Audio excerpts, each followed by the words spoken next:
It's a fun 18 to 28 little zoom. What more could you want? It's a great little lens. Well, hello everybody and welcome to another episode. And thank you for joining me again. Well, this week I've got something rather unusual to show you. At least I thought it was rather unusual. It's mounted here upon my Sony A7, my trusty Sony A7. And this is certainly a case of more lens than camera. It's an enormous thing and it's a pretty heavy thing as well. It's made by Sirius, who were one of the lesser known manufacturers. They were third-party manufacturers of the late 70s, early 80s. And this is an extraordinary lens in that it is a very, very, very short zoom. And the range is 18mm to 28mm. So it's just got a little twist action between 18 and 28 there. So this is a very, very, very wide zoom, and we're now into, when you get into this kind of zoom territory, certainly on full frame, well, then you're into super zooms, and the only other zooms I've seen at this focal length have been zooms from major manufacturers, the likes of Nikon, Canon, Olympus et al., which are vastly more expensive. This one cost me the grand sum of £30. Now, I didn't even know at that time whether I'd wasted my money or not.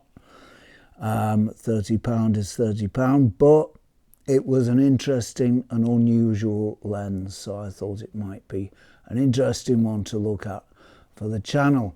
Let's have a closer look before I tell you any more about it. So there we are, there's our little Sirius lens, or should I say our big Sirius lens. A little bit overexposed there. And you can see there just how big a lens it is. It really is pretty huge. Even the adapter doesn't add much length to it. It's enormous. It's about, gosh, I don't know, it's about 4 inches long, and it really is heavy. I can't stress how heavy it is. That if I try and balance the camera at any point, it's actually heavier than the camera at most points. That's not working out very well, but I can tell you it is a very, very heavy lens, and it's not really a lens, to be honest, that I'd want to carry around for too long. It could get a little bit of a weight, it could get a little bit irksome, it could get a little bit annoying. There is the lens, and there is the other side of the lens. It's an f4 lens. Where are the aperture markings? There we are. It's an f4 lens, as you can see there, and it runs from f4 right the way up to f22. So this is not a fast lens, and by no means at all anywhere imaginable is this any kind of blur monster. It will make a tiny little bit of blur, but that isn't helped by its fairly short minimum focus distance. I think you can see here of 0.5 of a meter. So it's really not much of a blurry lens at all. It's not made for getting very close. It's for making big wide shots of big wide things. And it actually does that reasonably well. And I'm using that word reasonably for a reason. And that's because it doesn't do things absolutely perfectly.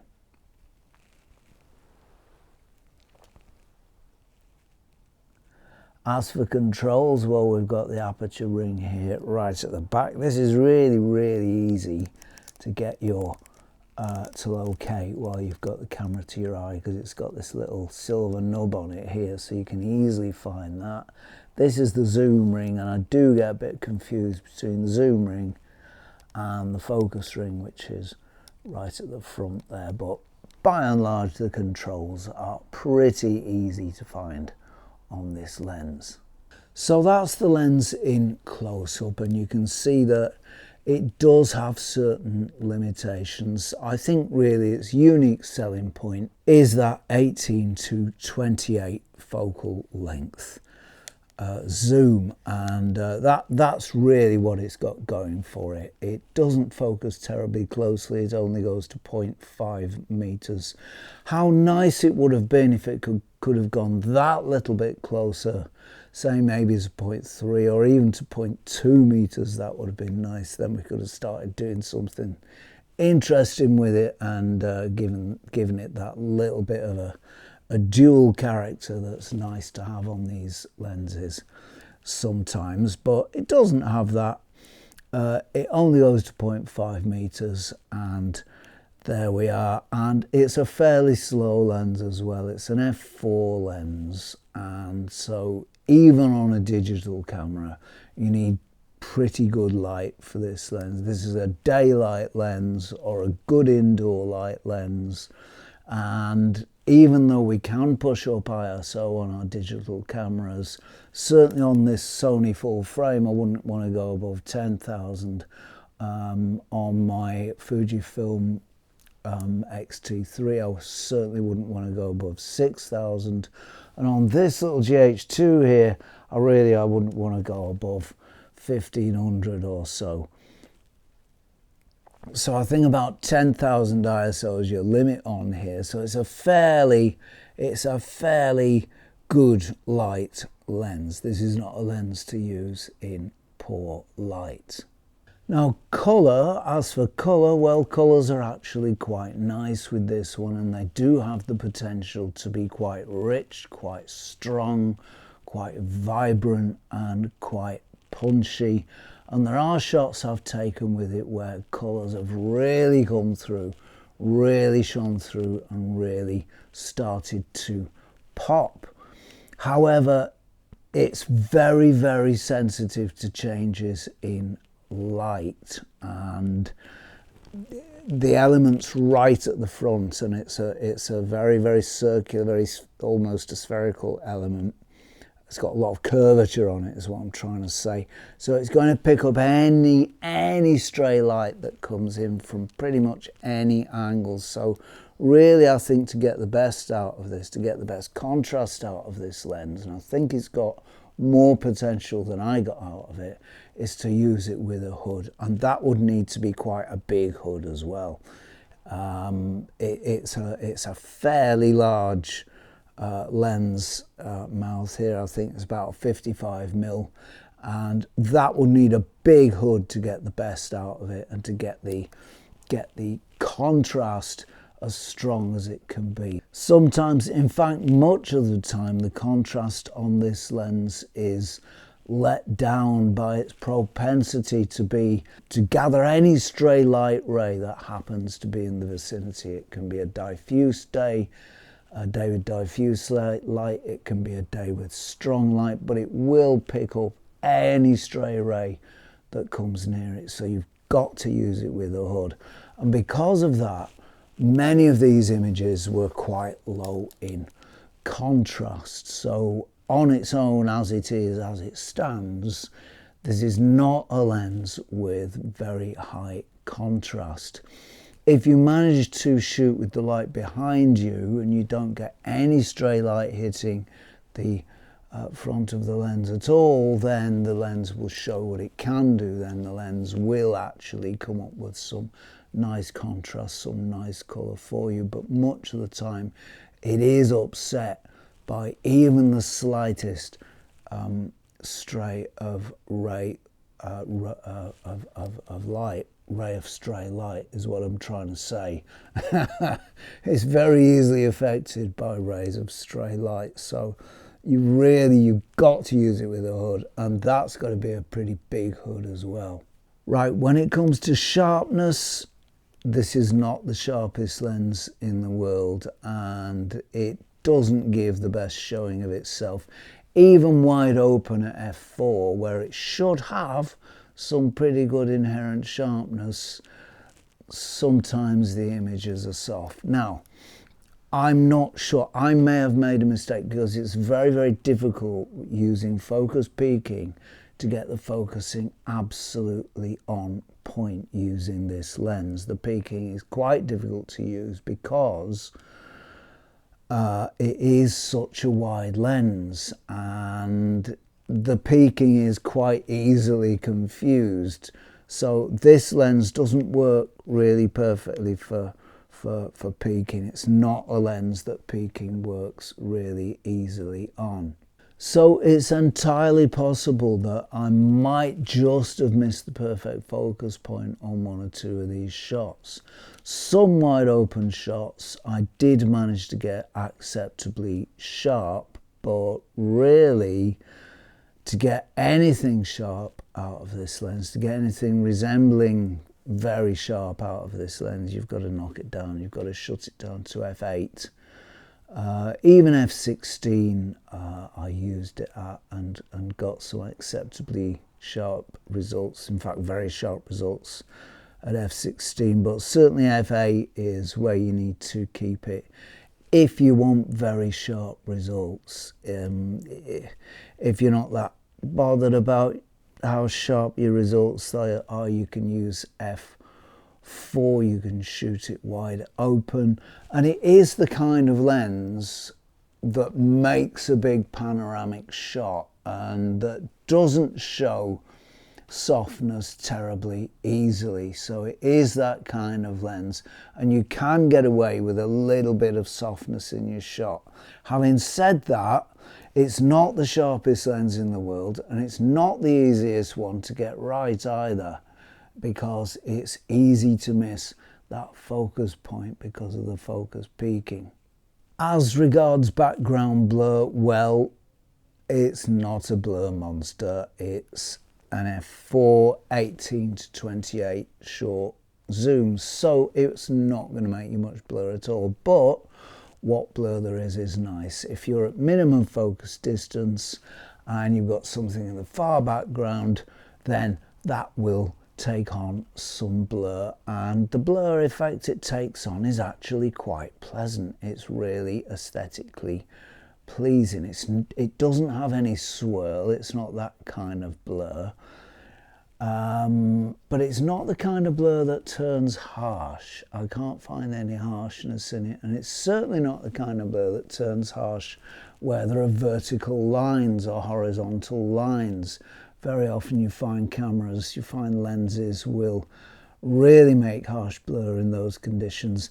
This is not one of them. Any blur that this makes, which isn't a lot, but any blur that it does make is actually pretty nice. All right, distortion.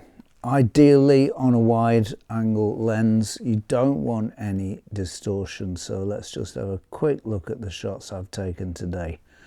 And I do recall there being some distortion in them. I don't think this is a distortion-free lens. No, it isn't. It isn't. In fact, you can see some bowing on those lines there, indicating that this is not a distortion-free lens. It's not filled with distortion. It's not massive, big distortion that you're going to see if you take a shot of a friend, for example.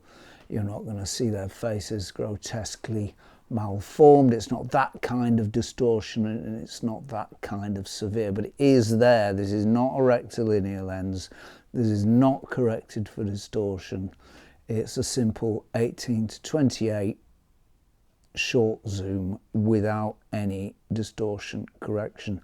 I don't think it matters too much, to be honest, because I don't think it's going to be used for, it's not the kind of lens that's, you know, intended to be used for serious architecture shots or serious sort of landscape shots where you need absolutely straight lines to remain absolutely straight.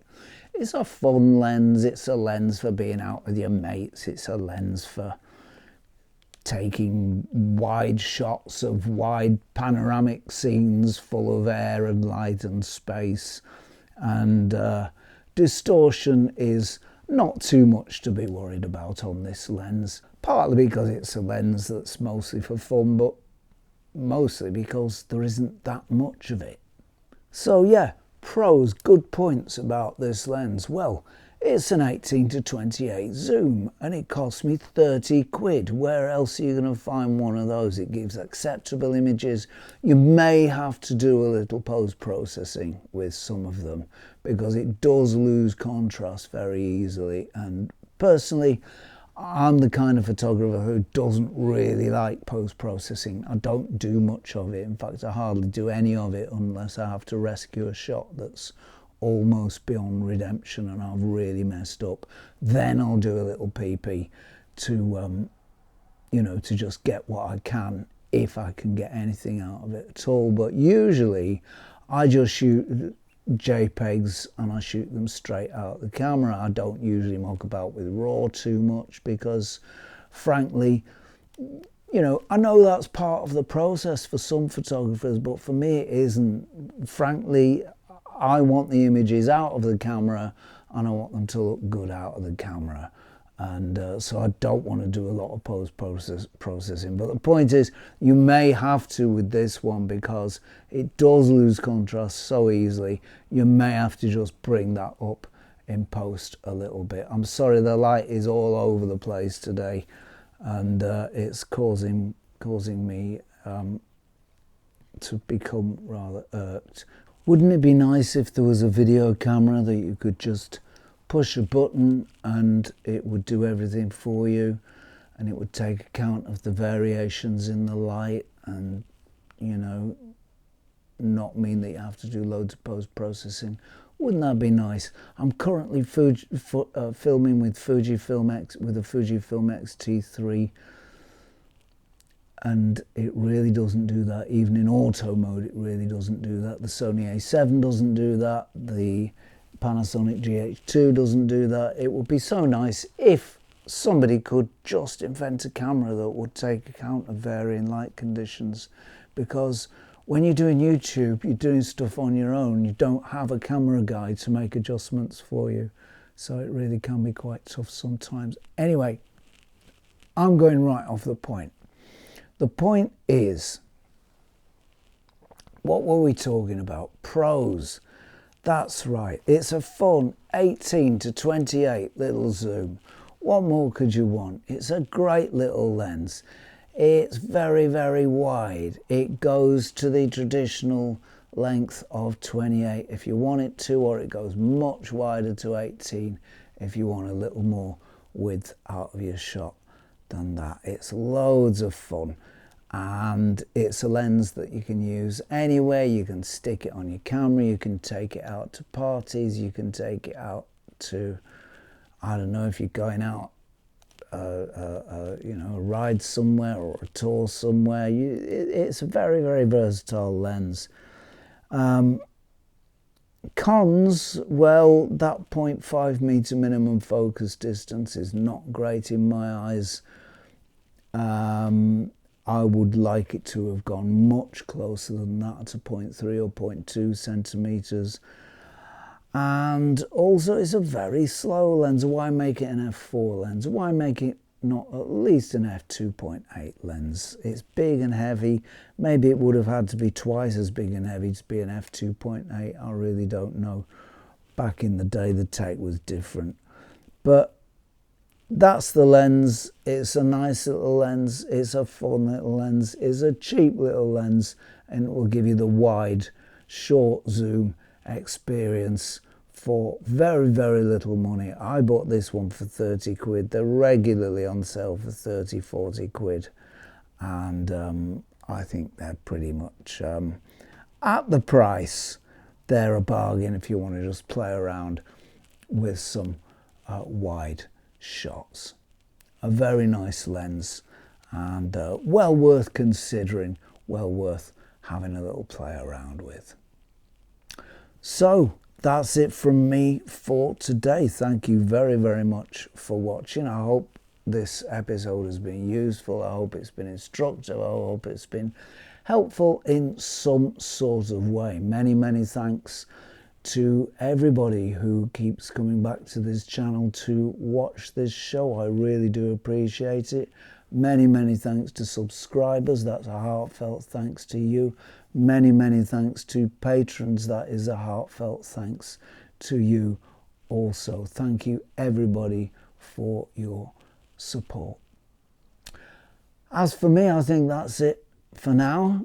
So if you're not doing anything too bothersome, irksome, irritating or annoying next week at around this time, please do join me for a spot more Zenography. Cheerio all.